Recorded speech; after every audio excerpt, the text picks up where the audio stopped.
तो नमस्कार साथियों, स्वागत है आपका। आपने एक थंबनेल देखा जिसमें ये दर्ज है कि एक इंसान पहले महिलाओं का बलात्कार करता है और फिर कुल्हाड़ियों से उसे काट देता है। ये इंसान 3 बेटियों का बाप है और 30 से अधिक महिलाओं का इसने बलात्कार किया। 20 से अधिक अपहरण के मामले दर्ज हैं। 12 से 15 इसके खिलाफ लूट के मुकदमे भी दर्ज हुए थे। ये कोई इंसान नहीं, इंसान के रूप में एक दरिंदा है। कहा जाता है कि अपराधी आदमी दिमाग से पहले होता है, उसके बाद में वो क्रिया के रूप में उसके काम में शामिल हो जाता है। अपराधी के बहुत सारे रूप आपने देखे होंगे। बहुत घिनौने घिनौने अपराध दुनिया में हुए हैं, लेकिन आज हम लोग जिस कहानी की बात करेंगे ये वास्तव में बहुत ही दर्दनाक है। इस कहानी में आप ये जान पाएंगे कि इंसान कितना बड़ा संगीन जुर्म कर सकता है। ये एक सच्ची घटना है जो हमारे देश के दक्षिण भारत के एक राज्य में जन्मे एक व्यक्ति के द्वारा किया गया।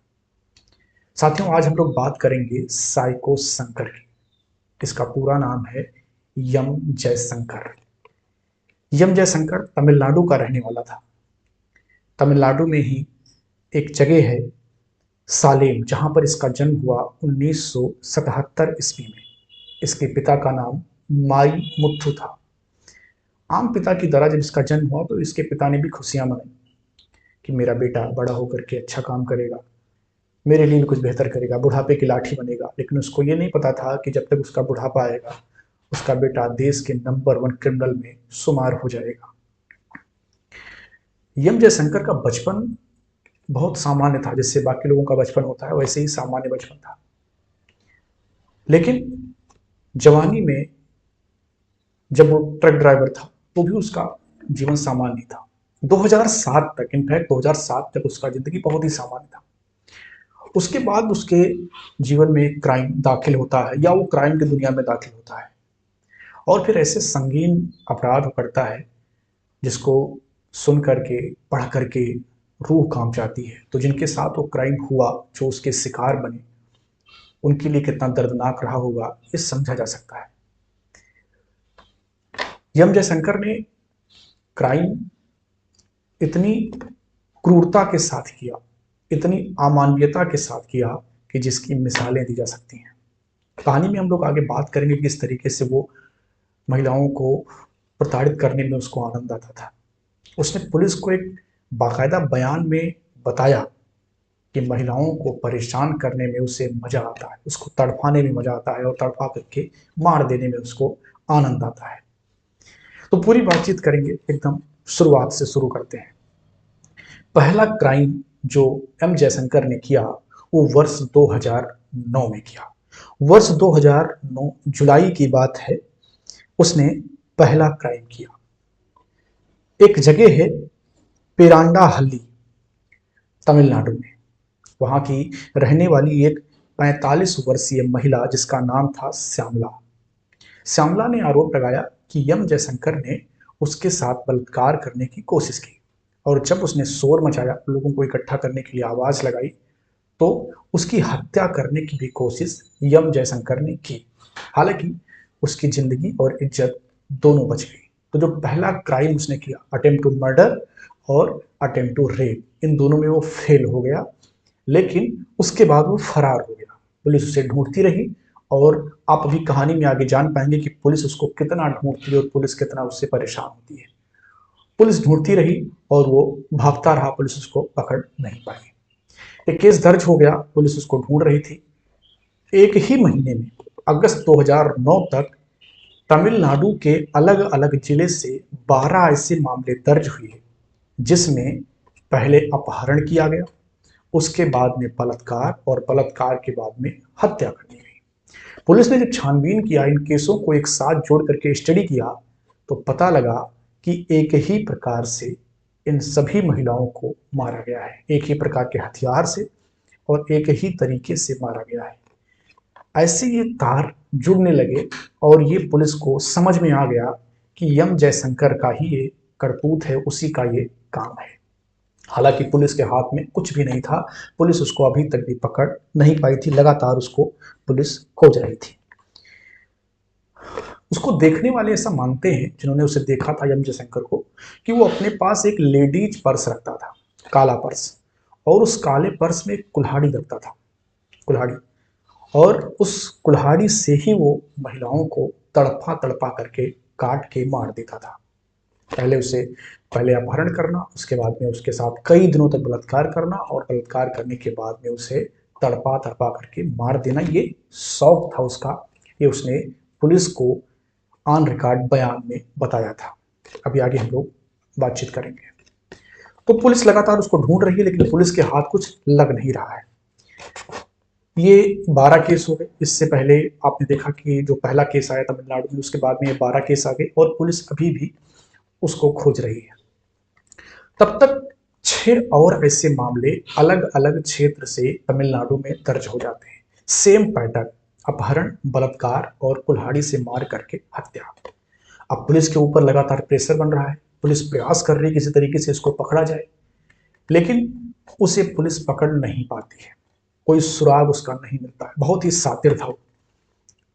लोग सोचते हैं कि पढ़े लिखे इंसान, ज़्यादा पढ़े लिखे लोग हैं वो सातिर होते हैं, बुद्धिमान होते हैं, लेकिन तो बहुत पढ़ा लिखा भी नहीं था, और कोई बहुत दिमाग वाला इंसान आप इसे कहने से बचेंगे। फिर भी ये इतना सातिर था कि पुलिस, बड़े बड़े अफसर, आईपीएस इसको पकड़ नहीं पा रहे थे।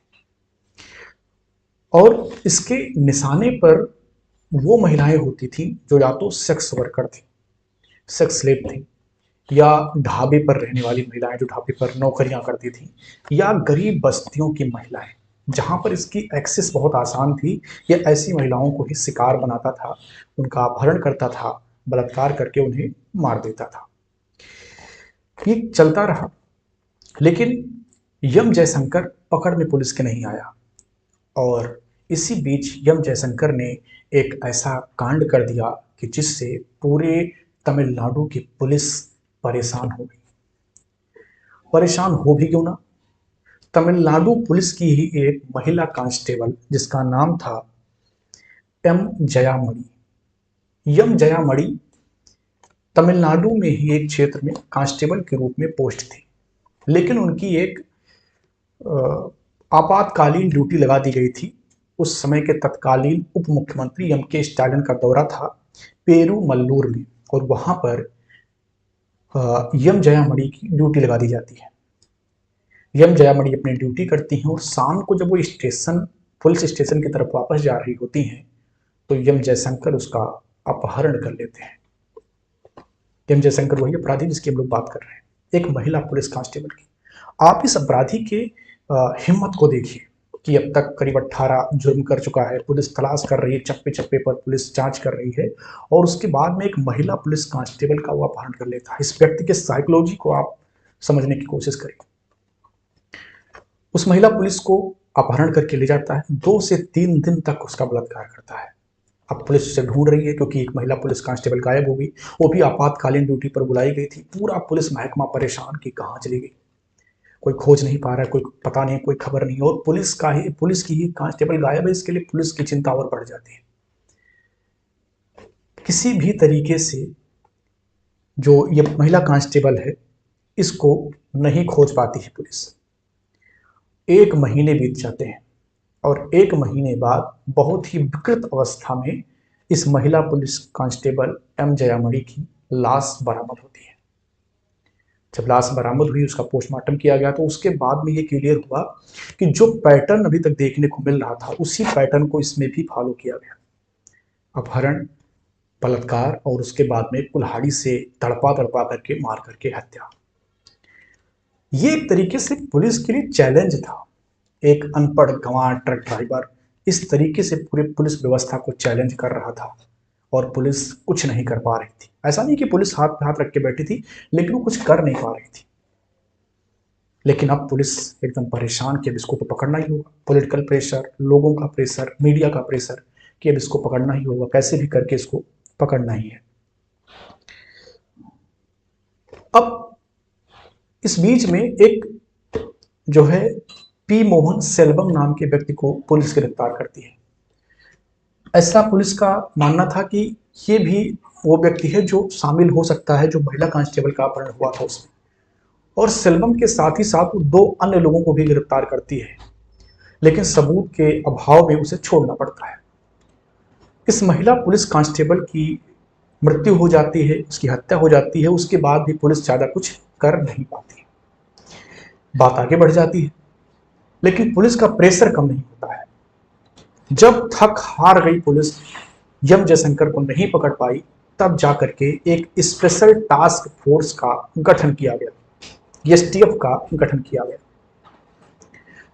एसटीएफ का काम ही था कि आपको बस इस व्यक्ति यानी कि एम जयशंकर को पकड़ना है। एसटीएफ शुरुआत में परेशान होती है, जैसे पुलिस में जो लोग थे वही एसटीएफ में थे, तो तुरंत उनको सफलता नहीं मिली। लेकिन जब कहा जाता है कि जब आप किसी काम पर फोकस करते हैं तो आपको सफलता मिल ही जाती है गाहे बगाहे, और एसटीएफ को सफलता मिली। 19 अक्टूबर 2009 को पहली बार वो गिरफ्तार हुआ। 19 अक्टूबर 2009 को पहली बार वो गिरफ्तार हुआ। पहली बार इसलिए कह रहे हैं क्योंकि अभी वो भागेगा, ठीक है ना, अभी वो भागेगा, बहुत ही ज्यादा रहे। तो पहली बार 19 अक्टूबर 2009 को गिरफ्तार होता है। गिरफ्तार करने के बाद में उसको कोयंबटूर के सेंट्रल जेल में भेज दिया जाता है, और अलग अलग थानों में उसके खिलाफ 13 अपहरण और बलात्कार के मुकदमे एफआईआर दर्ज कराई जाती है, और कानूनी प्रक्रिया जो है आगे बढ़ जाती है। जब पुलिस ने उसको गिरफ्तार किया तो उसका इंट्रोगेशन हुआ, उससे पूछताछ की गई। पूछताछ में ही उसने ये बताया कि उसको महिलाओं को मारने में, परेशान करने में, तड़पाने में मजा आता है। और ये बात तभी सामने आई कि ये ऐसा नहीं किसी से बदला ले रहा है, ऐसा नहीं कि कोई इसके साथ कुछ गड़बड़ घटना हो गई तो इसके बाद ये काम कर रहा है। ये मानसिक तौर पर बीमार है और इसीलिए ऐसी घटनाओं को वारदात देता है।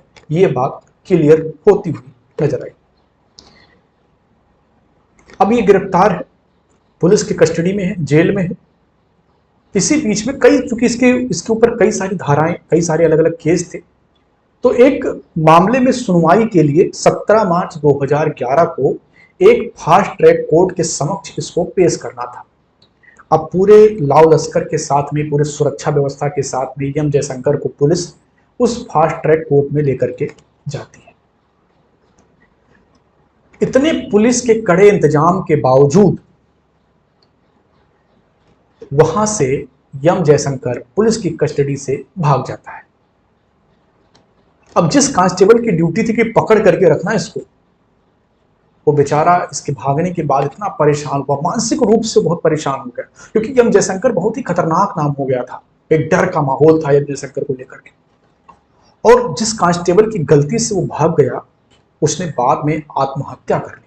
आप सोचिए कि पुलिस एम जयशंकर को लेकर के क्या सोच रही थी, कि कांस्टेबल ने आत्महत्या इसलिए कर ली कि उसकी गलती से ये दुर्दांत अपराधी भाग गया। अब पुलिस परेशान, पुलिस की बदनामी भी हो रही है कि आपके कैद से एक अपराधी भाग गया। चिन्ना स्वामी नाम था उस कांस्टेबल का जिसने आत्महत्या की, जिसको पकड़ने की जिम्मेदारी दी गई थी एम जयशंकर को, और भाग गया था। अब वहां से भागने के बाद में एम जयशंकर तमिलनाडु से कर्नाटक आ जाता है। अच्छा, अपराधी जो इस तरीके के होते हैं उन्हें कोई फर्क नहीं पड़ता कि वो किस क्षेत्र में है, कितना जुर्म वो कर चुके हैं, उन्हें इस बात से कोई मतलब नहीं है।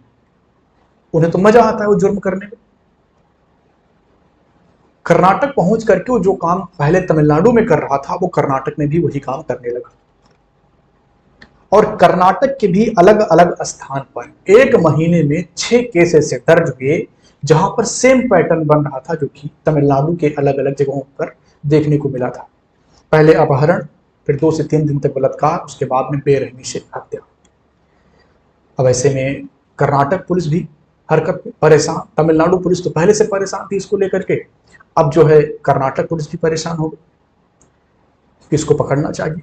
पब्लिक का दबाव, पॉलिटिकल दबाव, मीडिया का दबाव, और एक पुलिस को भी एक चैलेंज मिल रहा था इससे, तो पुलिस भी परेशान थी। कर्नाटक में ही 2 केस में ऐसी घटनाएं भी आई कि जब ये किसी महिला के साथ बलात्कार कर रहा था, तो एक व्यक्ति ने उसको ऐसा करते हुए देख लिया और उसने रोकने की कोशिश की, तो इसने उसको भी मार दिया। और एक केस में तो ऐसा कहा जाता है कि किसी छोटे से बच्चे ने उसको ये कुकृत्य करते हुए देख लिया इस वजह से उसने कुल्हाड़ी से बच्चे तक को काट डाला। अब इस अपराधी की मानसिकता को आप समझने का प्रयास करिए कि किस स्तर का यह अपराधी था। अब पुलिस बिल्कुल परेशान है, कर्नाटक की पुलिस, तमिलनाडु की पुलिस बिल्कुल परेशान है। कोई सुराग नहीं मिल रहा है, कहां पर है ये, कैसे इसका पता लगाया जाए। बहुत जांच पड़ताल के बाद में पुलिस ने बहुत हाथ पैर मारा तो उसको एक मोबाइल नंबर मिलता है। उस मोबाइल नंबर को ये लोग सर्विलांस पर लगाते हैं। सर्विलांस पर लगाते हैं तो पता चलता है कि ये नंबर दिल्ली में एक्टिवेटेड है। अब पुलिस, जो तमिलनाडु की पुलिस, और दिल्ली रवाना होती है। और ये इतना शातिर था एम जयशंकर कि इसको कहीं से पता लग गया कि पुलिस उसे फॉलो कर रही मोबाइल की वजह से। उसने मोबाइल को दिल्ली में फेंक दिया और वहां से रफू चक्कर। जब दिल्ली तमिलनाडु पुलिस पहुंचती है तो उसको मोबाइल मिलता है, एम जयशंकर नहीं।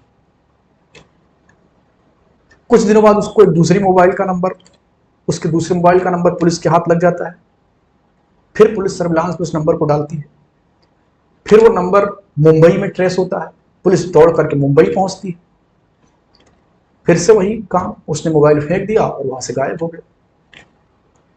अब पुलिस बिल्कुल परेशान है, उसको बिल्कुल समझ में नहीं आ रहा पुलिस को कि वो कहां पर है, कैसे है और कैसे पकड़ा जाए। There is no strategy. Police एकदम परेशान हो चुकी है एम जयशंकर को लेकर के। 2011 तक लगभग 28 हत्या वो कर चुका था, लगभग 28 हत्या। अब फिर से एक एसटीएफ का गठन किया गया सन 2011 में कि अब कुछ भी करिए लेकिन इस एम जयशंकर को पकड़िए। अब कोई विकल्प नहीं बचा है, पूरी ताकत, पूरी मशीनरी लगाइए और एम जयशंकर को पकड़िए। भागते भागते एम जयशंकर कर्नाटक के इलागी गांव में पहुंचता है, कर्नाटक के इलागी गांव में। और यहां पर वो एक खेत से अपनी गाड़ी को लेकर के गुजर रहा होता है तो एक महिला उसको दिखती है जो खेत में अकेले काम कर रही थी। महिलाएं उसकी शिकार होती थी। अकेली महिला को देखा तो फिर क्राइम उसके दिमाग में चलने लगा। वो महिला के पास जाता है। महिला का नाम था चंद्रकला होटागी। महिला के पास जाकर के उससे पानी मांगता है कि मैं बहुत प्यासा हूं, मुझे पानी पिला दो। सीधी सादी महिला, उसने पानी दे दिया।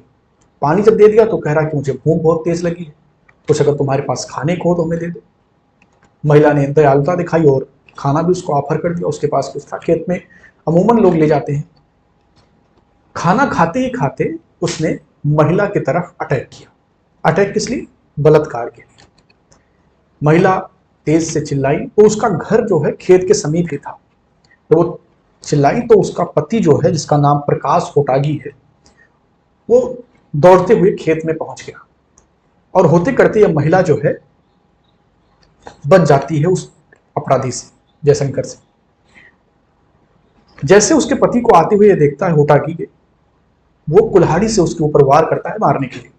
लेकिन वो महिला किसी तरीके से अपनी जान और इज्जत दोनों बचा ले जाती है इस एम जयशंकर से।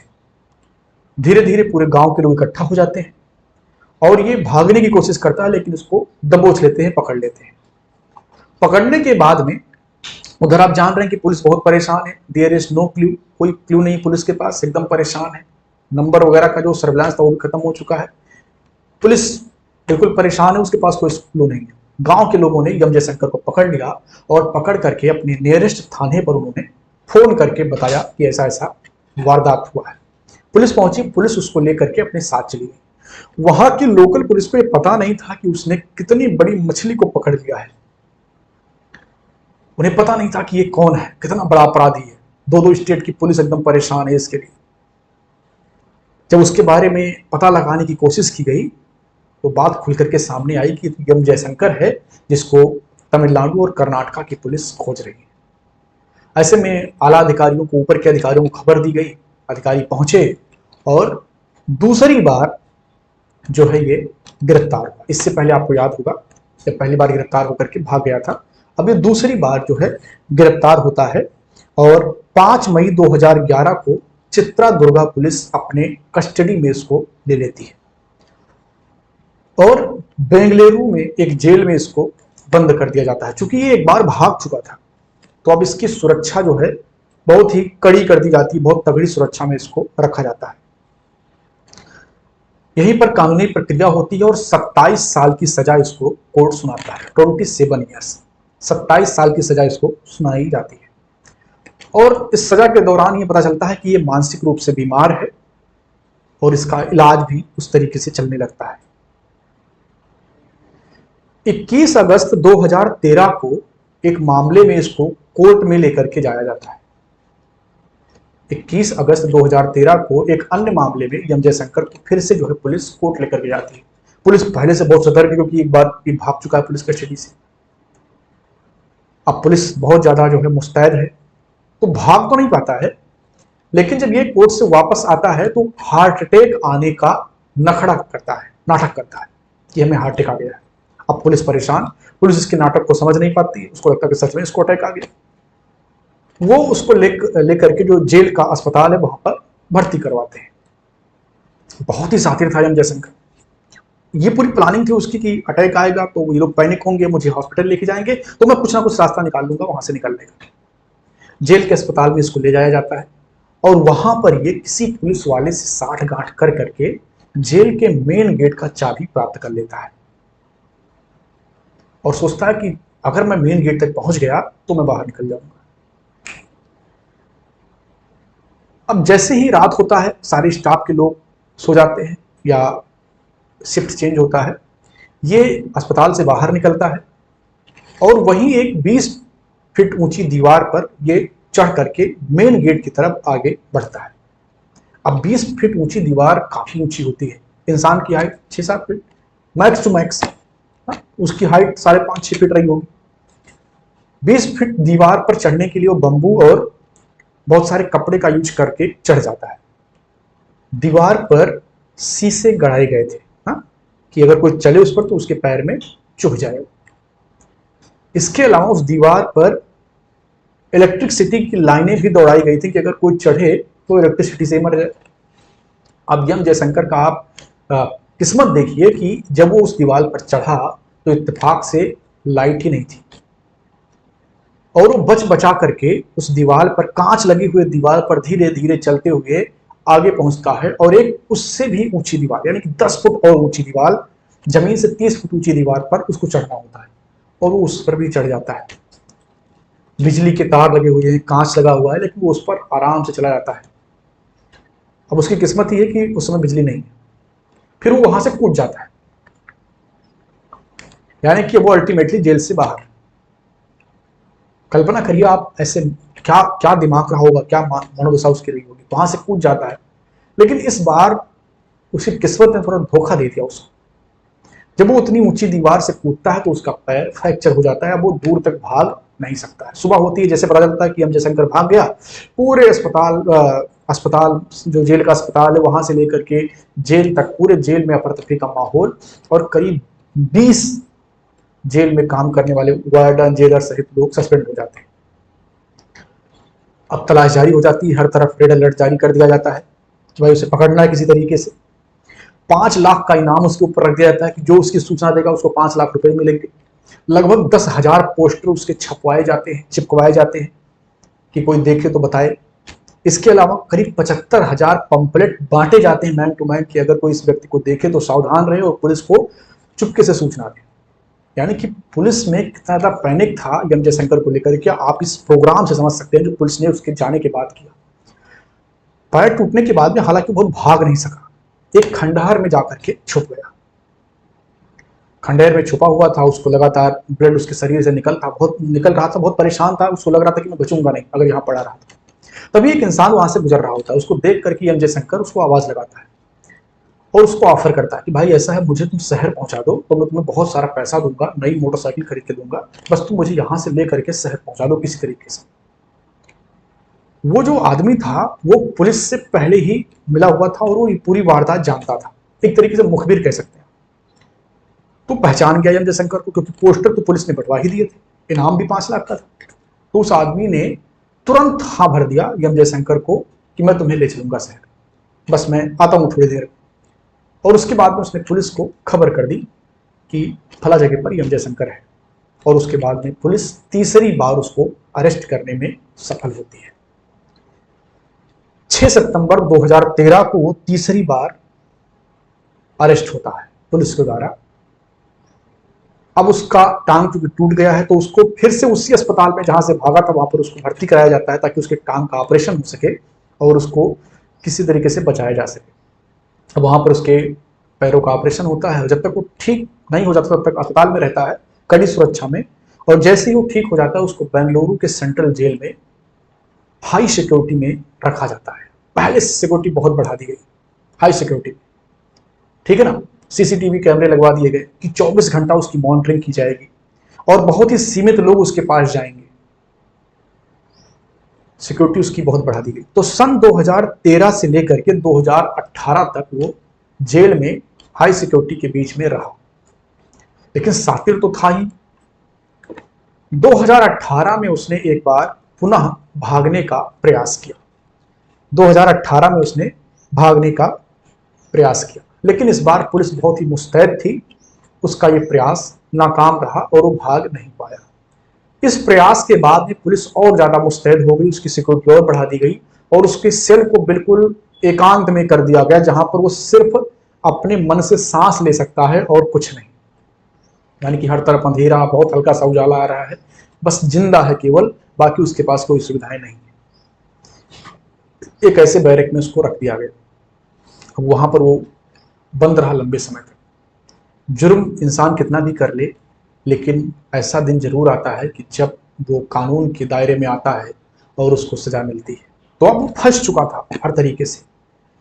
26 फरवरी 2018 की बात है कि उसको बैरक से निकाला गया उसकी सेविंग करने के लिए और बाल वगैरह काटने के लिए। जेल में एक प्रावधान होता है, तो बाकी कैदी तो नॉर्मली अपना बाल कटवाते हैं, लेकिन वो चूंकि बहुत ही हाई सिक्योरिटी में था तो उसको लाया गया, सेविंग कराई गई उसकी और बाल काटे गए। उसने वहीं पर नाई से एक ब्लेड जो है ले लिया। हालांकि कैदी के पास होता नहीं, लेकिन कुछ साठ गांठ करके उसने नाई से एक ब्लेड जो है ले लिया। ब्लेड वही जिससे अस्तुरे में लगा करके सेविंग की जाती है। वो लेकर के फिर उसको उसी बैरक में डाल दिया गया और 27 फरवरी की रात को उसने अपना गला स्वयं काट लिया, क्योंकि उसको ये पता चल गया था कि कानून की जो ये बड़ी बड़ी दीवारें हैं अब वो उसको फांद नहीं पाएगा। उसने लगभग 30 लोगों का बलात्कार, हत्या, अपहरण किया है, लूट मार किया है। अब बचना उसके लिए मुश्किल है, तो वो अपने आप को मार देने का सफल प्रयास करता है। जब उसका गला कटता है तो छटपटाता है, हाथ पैर पटकता है। पुलिस के जो वहां पर लोग जो पहुंचते हैं जेल के, देखते हैं कि वो बहुत ही बुरी हालात में लथपथ है खून से, तो मरा नहीं था तब तक वो, तो उसको फर्स्ट एड दिया गया। जो अस्पताल में जो प्राथमिक उपचार होता है वो दिया गया, लेकिन उसका खून नहीं रुका तो उसको फिर से जो है विक्टोरिया हॉस्पिटल में ले गए जहां पर उसका इलाज हुआ था पहले। वहां उसका इलाज करने का कोशिश किया गया लेकिन वो बच नहीं सका और 28 फरवरी को 5:10 पर डॉक्टरों ने उसको मृत घोषित कर दिया। एम जयशंकर, जिसने लगभग 30 महिलाओं के साथ बलात्कार, अपहरण और मर्मम हत्या किया था, उसको सजा जो न्यायालय ने दिया वो तो पूरा काट नहीं पाया, उसने खुद को ही मार दिया। लेकिन ये जो सच्ची घटना है ये सोचने पर मजबूर करती है कि इंसान ही कितना दुर्दांत हो सकता है। ये सोचने पर मजबूर करती है कि इस जो नॉर्मल सा इंसान है, इसके पास एक मुंह, दो आंख, दो कान हैं, दो हाथ, दो पैर हैं, देखने में सीधा शरीफ लग रहा है, वो कितना खतरनाक हो सकता है, ये एम जयशंकर की ये घटना बताती है। लेकिन ये सच है कि जीत सत्य की ही होती है और जुर्म कितना भी बड़ा हो एक ना एक दिन दबोचा जरूर जाता है और वो अपने करने का फल उसको मिल ही जाता है। तो साथियों, ये कहानी आपको कितना आश्चर्यजनक, कितना भयावह, कितना ज़्यादा अलग लगी, कमेंट बॉक्स में ज़रूर बताइएगा। नए हैं चैनल को सब्सक्राइब करके बेल आइकन को प्रेस कर दीजिए ताकि और भी जो कहानियां हैं इस तरीके से वो आप तक मैं पहुंचा पाऊँ। बाकी मिलते हैं किसी और कहानी में। अपनों का ध्यान रखिए, सुरक्षित रहिए और जो सही है कानून के दायरे में है बस उतना ही करिए, क्योंकि कानून की पकड़ सबसे बड़ी होती है। धन्यवाद।